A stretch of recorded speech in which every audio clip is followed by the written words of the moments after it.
नमस्कार, ABC channel में आपका स्वागत है। मैं हूं सचिन श्रीवास्तव और आप मेरे साथ देखेंगे आजमगढ़ से जुड़ी खबरें। आइए नजर डाल लेते हैं आज की खास खबरों पर। खबर के प्रायोजक हैं काशी इलेक्ट्रिक, भवनाथ, आजमगढ़। त्योहारों पर 1 अगस्त से 26 अक्टूबर तक ई स्कूटी की खरीद पर पाएं निश्चित उपहार। Sarvodaya polytechnic college and Sarvodaya college of pharmacy near RTO office, Harbanspur, Azamgarh. Admission open. Gomti Grameen Nidhi bank 6वीं वर्षगांठ पर आपका हार्दिक स्वागत करता है। बैंकिंग सेवाओं के साथ ही सिक्योर्ड लोन उपलब्ध। Wooden touch, Bhavnath, Azamgarh. A complete hardware store और होटल पार्क ग्रीन सिधारी, आजमगढ़। आजमगढ़ के मंदिर स्थित हवाई अड्डे पर प्रशासन की तरफ से सर्वे का काम कर लिया गया। आजमगढ़ के हवाई अड्डे को अंतर्राष्ट्रीय स्वरूप देने के लिए इसके विस्तारीकरण की योजना है, जिसको लेकर शासन ने आजमगढ़ प्रशासन से सर्वे को कहा था, जिसके बाद राजस्व विभाग के द्वारा इसमें सर्वे किया गया और सर्वे को जिला प्रशासन ने सुपर इम्पोज करते हुए जितने भी गाटा संख्या है उसका आंकड़ा शासन को भेज दिया है।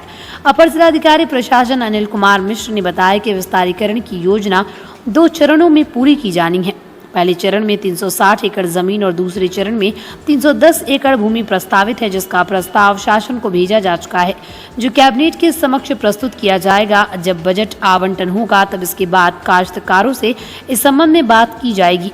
वहीं उन्होंने कहा कि कुछ राजनीतिक दल उनसे मिले थे और अंतर्राष्ट्रीय हवाई अड्डे को कहीं और शिफ्ट किए जाने की मांग कर रहे थे, लेकिन किसानों की तरफ से अभी तक कुछ नहीं कहा गया। वहीं उन्होंने कहा कि पिछले महीने एयरपोर्ट अथॉरिटी ऑफ इंडिया के अधिकारीगण यहां आए थे और उन्होंने हवाई अड्डे का टेक ओवर कर लिया और अगले महीने से परिचालन की तैयारी है।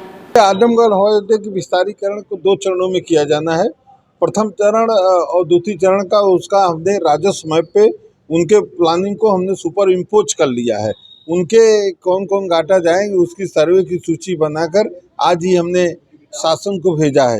शासन द्वारा उसको कैबिनेट में जब रखा जाएगा, जब वहाँ से बजट आवंटन होगा, उसके बाद फिर काश्तकारों से वार्ता करके कार्रवाई की जाएगी। सर्वे का काम सब चल रहा है? नहीं, हमने सर्वे कर लिया है कि कौन कौन गाटा जाएगा।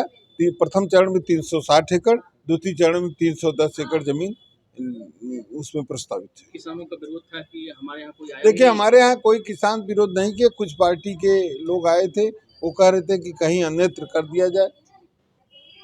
सर, एयरपोर्ट अथॉरिटी की टीम भी आई थी, उनका क्या सर? मैं एयरपोर्ट अथॉरिटी जो हवाई अड्डा है उसके परिचालन के लिए आई थी। अभी जल्द ही अगले महीने से उनको टेक ओवर कर लिया, उसको परिचालन की कार्रवाई शुरू करेंगे।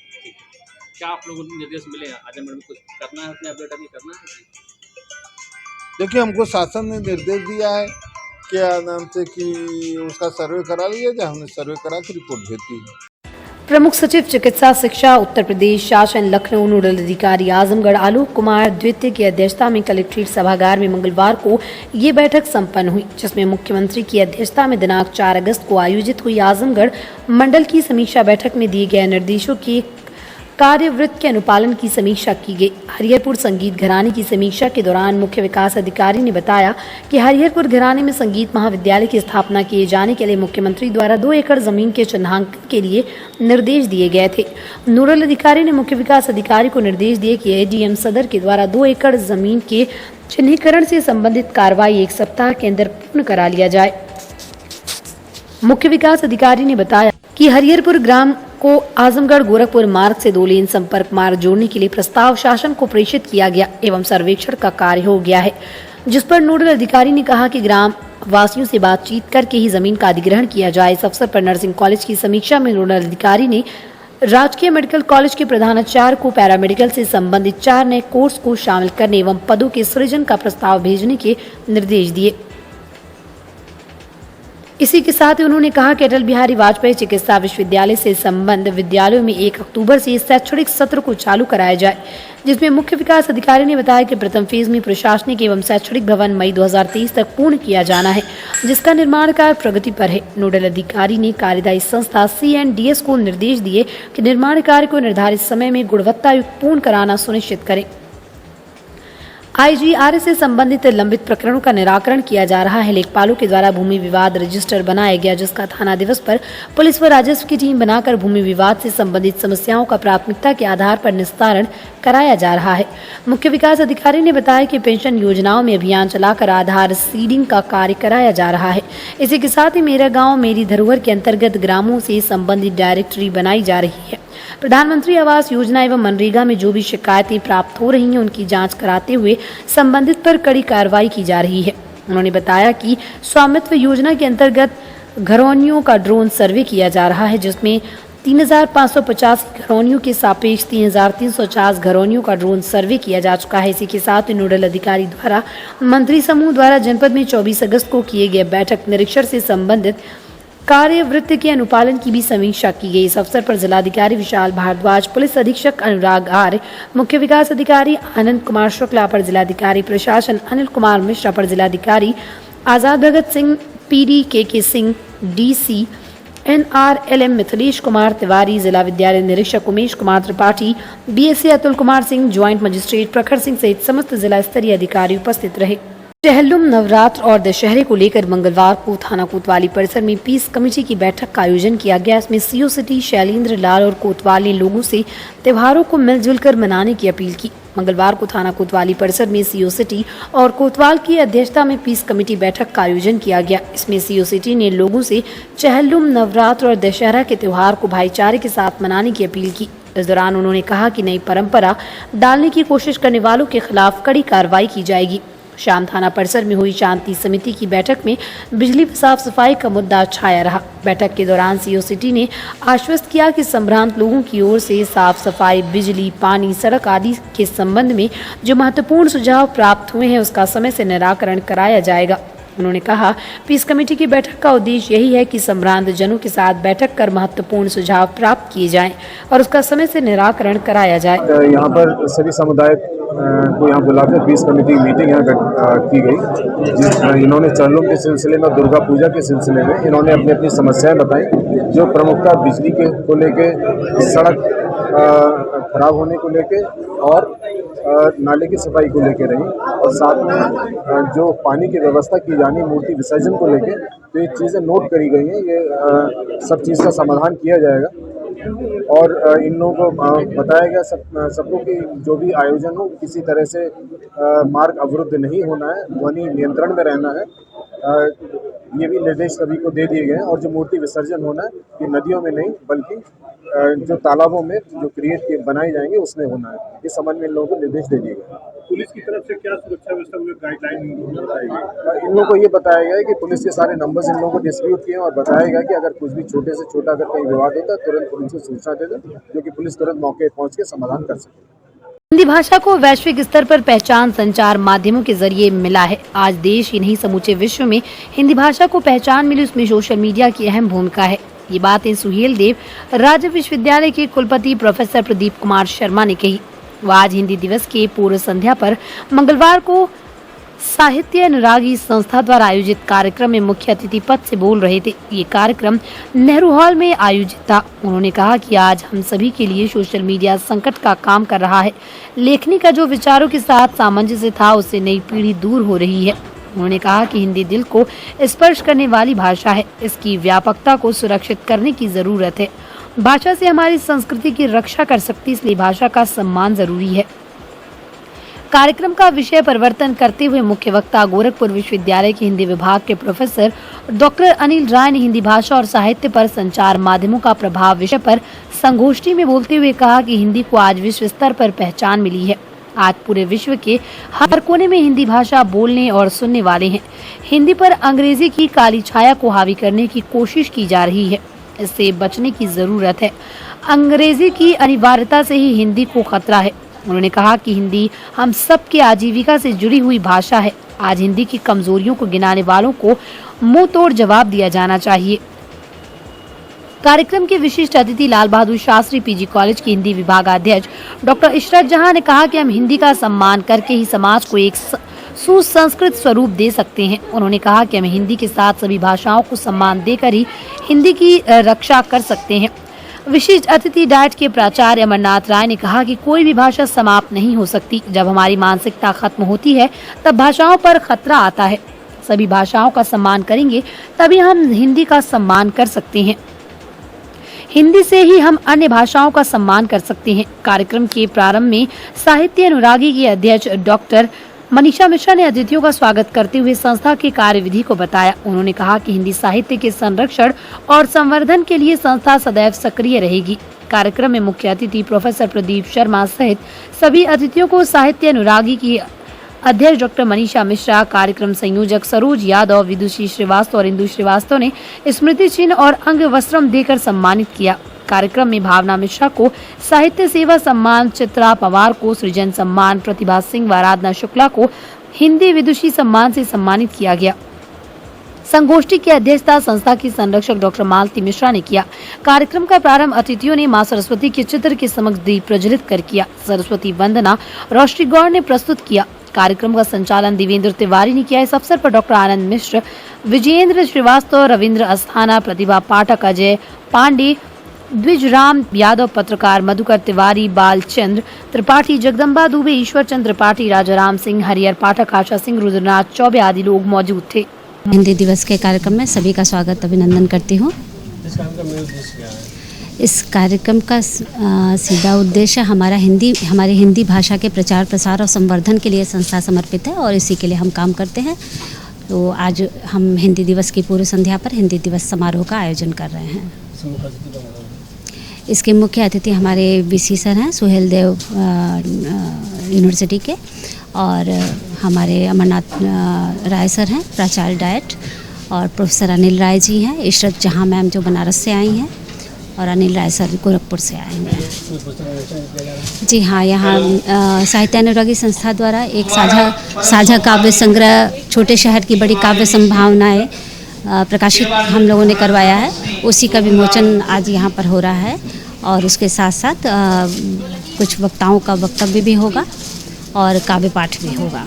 आजमगढ़ के सिधारी थाने की पुलिस ने मंगलवार की सुबह दहेज हत्या के मुकदमे में वांछित चल रहे आरोपित पति को टुल्लूगंज बाजार के समीप से गिरफ्तार कर लिया। सिधारी थाना क्षेत्र के परमेश्वर गांव निवासिनी संयोगिता पत्नी रामदयाल की बीते दिनों संदिग्ध परिस्थिति में मौत हो गई। इस संबंध में मृत संयोगिता के चाचा राम भवन चौहान, पुत्र स्वर्गीय रामाधार चौहान, ग्राम चकमेवा, थाना रानी की सराय ने सिधारी थाने में दहेज हत्या के तहत प्राथमिकी दर्ज कराई। तहरीर में वादी मुकदमा राम भवन चौहान ने उल्लेख किया कि उसकी भतीजी संयोगिता पुत्री हरीशचंद्र को दहेज के लिए ससुराली जन द्वारा प्रताड़ित कर मारते पीटते थे और उसकी हत्या कर दिए।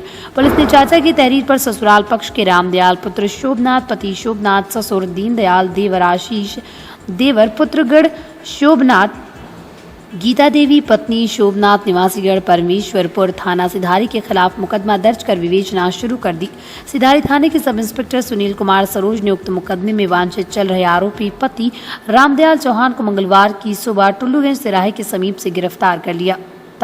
समाजवादी पार्टी की पैदल यात्रा आजमगढ़ जनपद के मुबारकपुर विधानसभा के उपरांत सोमवार को सगड़ी विधानसभा में प्रवेश की। सगड़ी विधानसभा में डॉक्टर एचएन सिंह पटेल के नेतृत्व में बेरमा होते हुए जीयनपुर कस्बा भ्रमण किया गया। इस दौरान पैदल यात्रा का जगह जगह समाजवादी पार्टी के नेताओं ने स्वागत किया।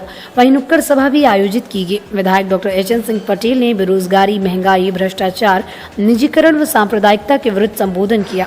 यात्रा का समापन मालटारी बाजार में किया गया। इस दौरान अभिषेक यादव इलाहाबाद विश्वविद्यालय के छात्र नेता ने कहा कि यात्रा के पहले चरण का समापन अक्टूबर माह में वाराणसी में किया जाएगा। यात्रा 35वें दिन 20वीं विधानसभा सगड़ी में पहुंची, जहां रात्रि विश्राम के बाद अगले दिन अगले विधानसभा में प्रवेश करेगी। इस दौरान मुख्य रूप से पारस सोनकर, अनुराग यादव, महेश यादव, श्यामू यादव, प्रवीण यादव, पूर्व प्रमुख संजय पटेल, सलमान स्वयं अली, सूरज यादव, पूर्व नगर पंचायत अध्यक्ष नंदू यादव, हरिशंकर यादव सहित दर्जनों की संख्या में समाजवादी पार्टी के कार्यकर्ता मौजूद रहे। क्रांति दिवस जो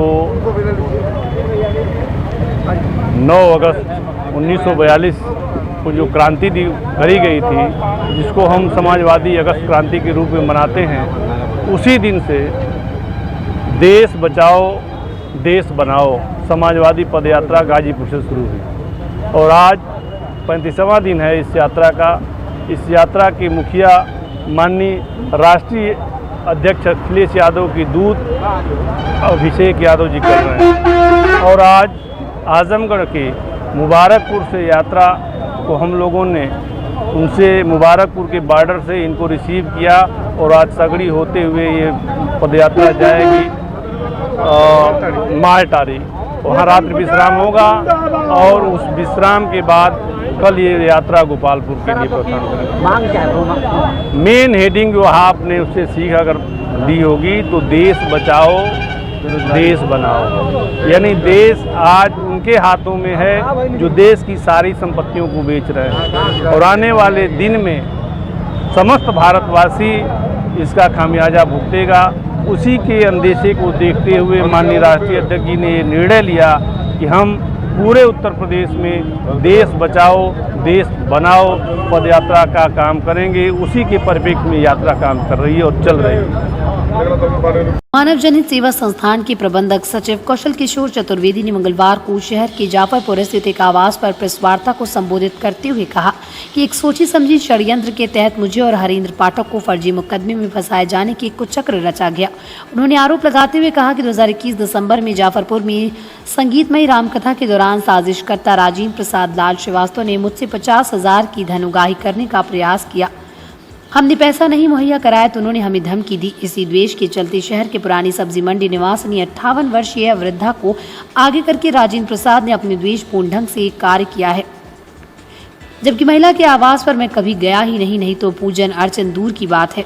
उनके द्वारा लगाए गए आरोप पूर्ण रूप से निराधार हैं और वो हमारी माता समान है, और अगर उनके पास कोई सीसीटीवी फुटेज मोबाइल वीडियो के क्लिप हो जिसमें हम उनके घर पर गए हों या पूजन अर्चन किए हैं तो मैं खुद एसपी के पास जाऊंगा और अपनी गिरफ्तारी दूंगा।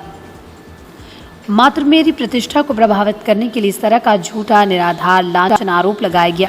इस दौरान बाल व्यास कौशल किशोर चतुर्वेदी ने यह भी बताया कि मेरे कुछ अपने करीबी लोगों ने जब श्रीवास्तव से मामले पर बात की तो उन्होंने रिकॉर्डिंग में साफ कबूला कि मुझे झूठा केस बनाने में महारत हासिल है। किसी भी प्रतिष्ठा चंद मिनट में खत्म कर दूंगा। इसके लिए मुझे थाना कोतवाली भी नहीं जाना पड़ेगा।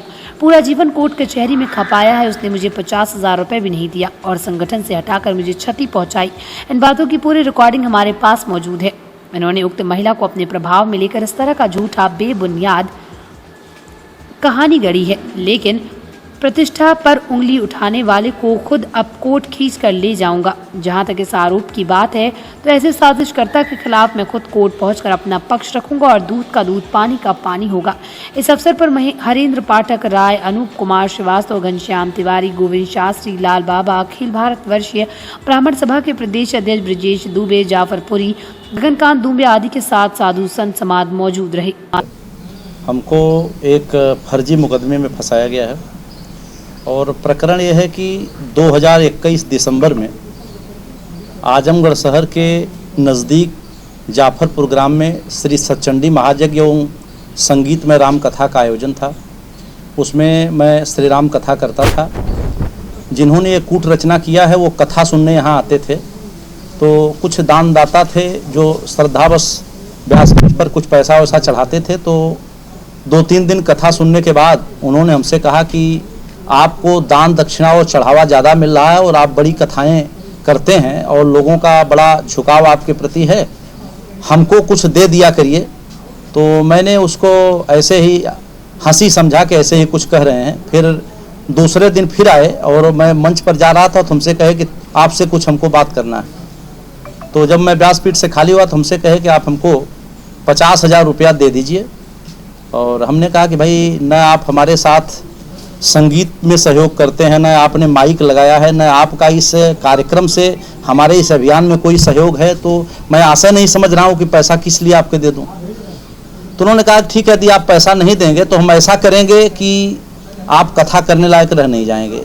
तो मेरे समझ में आया कि हो सकता है हमको ये धमकी दे रहे हो। तो मैंने कहा कि ठीक है, मेरा ऐसा कोई तो काम है नहीं, ठीक है आप जैसा भी समझिएगा, मैं तो राम कथा करता हूँ। इसके बाद वो चले गए और हमारी एक संस्था है मानव जनहित सेवा संस्थान, उसमें वो गत 11 साल से जुड़े रहे और कुछ संस्था में वो कहते थे कि संस्था हमारे हिसाब से चलेगी, संस्था में ये काम करिए, लेकिन उनकी जो विचारधारा थी वो उचित नहीं लगी, सामाजिक परिप्रेक्ष्य में उनका विचार उचित नहीं लगा, इसलिए मैंने उनको सदस्य नहीं बनाया। इससे वो हमसे द्वेष करते रहते थे। यद्यपि कोई कार्यक्रम होता था तो आते थे। इसकी वीडियो क्लिप, ऑडियो सब हम दे देंगे आपको।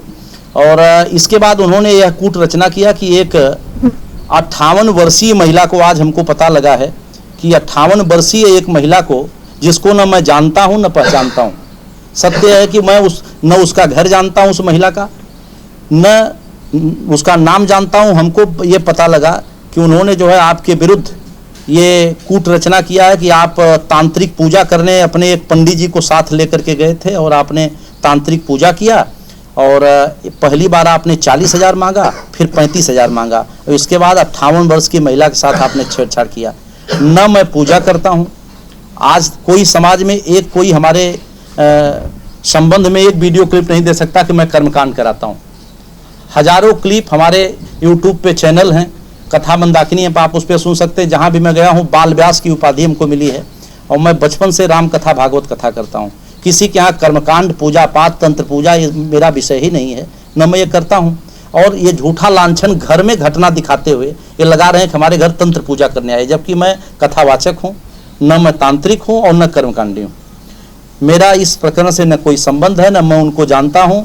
और साथ ही साथ हमारे एक शुभेच्छु ने उनको फ़ोन किया कि अच्छा ये बताइए कि जो आप फर्जी धारा में इनको फंसाए हैं ये कैसे आपने फंसाया है, तो ये सही ऐसा उन्होंने छेड़छाड़ किया है कि ऐसे ये घटना क्या है मैं आपसे जानना चाहता हूँ। आपका खास आदमी बन के उन्होंने पूछा तो उन्होंने मोबाइल पे कहा कि उन्होंने कुछ किया नहीं है, कुछ कराया गया है। इसकी हमारे पास ऑडियो क्लिप है जिसके मोबाइल पे उन्होंने फ़ोन किया है, उसकी ऑडियो क्लिप मेरे पास है जिससे उन्होंने यह बात स्वीकार किया है। साथ ही साथ जब उन्होंने हमसे कहा कि ये तो आपके विरुद्ध ऐसी साजिश रच दी है, तो एक महिला ने उनको फ़ोन किया उनकी परीक्षा लेने के लिए कि बाबा जैसे आपने जैसे एक केस कराया है वैसे एक और केस अगर हो जाए तो क्या हो सकता है क्या। तो उन्होंने कहा महिलाओं के लिए तो बहुत आसान है, आप तैयार हो जाइए, पुलिस में ये बात नहीं कहना होगा, मजिस्ट्रेट के सामने महिला खड़ी हो जाएगी, मजिस्ट्रेट पूछेंगे कि आपके साथ छेड़छाड़ हुआ, आप कह दीजिएगा हाँ, और लेकिन ये बताइएगा मत, उनको पता ना चलेगा, जब कोर्ट में तलब हो जाए तब ये जानेंगे तो जेल जाएंगे। इस प्रकार की उन्होंने रिकॉर्डिंग में एक बात कहा है, यह साक्ष्य में मीडिया के सामने कोर्ट में तमाम और भी उनके विरुद्ध अभिलेख हैं जो मैं पेश कर सकता हूं। क्या आपके द्वारा जो है उसमें थाने पे या किसी पुलिस चौकी पे या किसी थाने पे या एसपी के इस तरह कुछ एप्लीकेशन? नहीं, हमको आज पता, आज जब मीडिया में समाचार आया और हमारे शुभेच्छुओं ने हमको मोबाइल पे हिंदुस्तान पेपर का, अमर उजाला का जो है पेपर कटिंग भेजा, तब हम आज पढ़े कि हमारे विरुद्ध ये इस तरह की कूट रचना हुई है।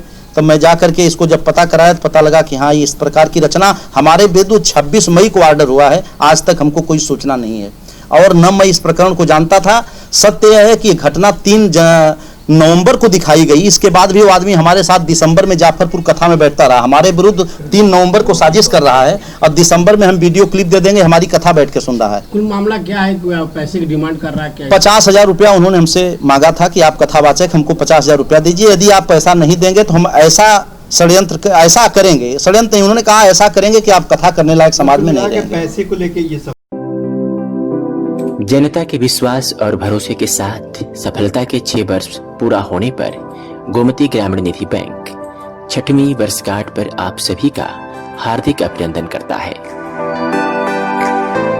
आपकी सेवा में सदैव तत्पर आपका अपना गोमती ग्रामीण निधि बैंक। बैंकिंग सेवाओं के साथ अब आपकी सेवा में सिक्योर्ड लोन भी उपलब्ध है। Wooden touch Bhawarnath Azamgarh, a complete hardware store. हमारे यहाँ branded plywood, flush door, designer door, PVC door, 4 mica, fancy hardware, kitchen की चिमनी एवं मॉड्यूलर किचन की एक्सक्लूसिव रेंज उपलब्ध। अपने आशियाने में लगाइए 4 चांद, पहुंचिए wooden touch Bhawarnath Azamgarh. Hotel park green hydel Chauraha Sidhari Azamgarh. स्वच्छ और आरामदायक AC and non AC rooms, 24 hour room service, north Indian, south Indian, Chinese, Italian, veg and non veg लजीज और जायकेदार व्यंजन उचित रेट पर उपलब्ध। शादी विवाह, engagement, marriage anniversary, birthday party के लिए लार्ज बैंक्वेट हॉल, मीटिंग और सेमिनार के लिए कॉन्फ्रेंस हॉल। आपकी खुशियों में लगाए 4 चांद। Hotel park green hydel Chauraha Sidhari Azamgarh. Sarvodaya polytechnic college and Sarvodaya college of pharmacy near RTO office, Harbanshpur Azamgarh. आपके अपने आजमगढ़ शहर में ही बस स्टैंड से मात्र 800 मीटर की दूरी पर संचालित पाठ्यक्रम polytechnic, civil engineering, electrical engineering, mechanical engineering, computer science, pharmacy, D pharma, B pharma. उपलब्ध विशेष सुविधाएं: प्रशिक्षित अध्यापक, अत्याधुनिक लैब, अत्याधुनिक वर्कशॉप, वाईफाई कैंपस, यातायात सुविधा, हॉस्टल सुविधा, कैंपस सिलेक्शन, बोर्ड द्वारा निर्धारित फीस पर प्रवेश, एडमिशन ओपन, सीटें सीमित, जल्दी करें। काशी गोमती ग्रामीण निधि लिमिटेड की नई सौगात। Kashi electric Shri Gandhi Gurukul inter college Bhawarnath के सामने इलेक्ट्रिक स्कूटी का भव्य शोरूम। पेट्रोल का खर्चा जाइए भूल, तय करिए कम बजट में पोल्यूशन फ्री लंबा सफर। देश में इलेक्ट्रिक स्कूटी की सबसे अनुभवी कंपनी हरियाणा की विनिंग फ्यूल्स मोबिलिटी की स्कूटी में मिलेगा आपको लो speed, high speed scooty, super comfort, sustainable seat के साथ अच्छी लाइटिंग फीचर्स। सुनहरा अवसर, खरीदें ई स्कूटी और पाएं निश्चित उपहार। ई स्कूटी की अपार सफलता के बाद जल्द आ रहा है इलेक्ट्रिक बाइक।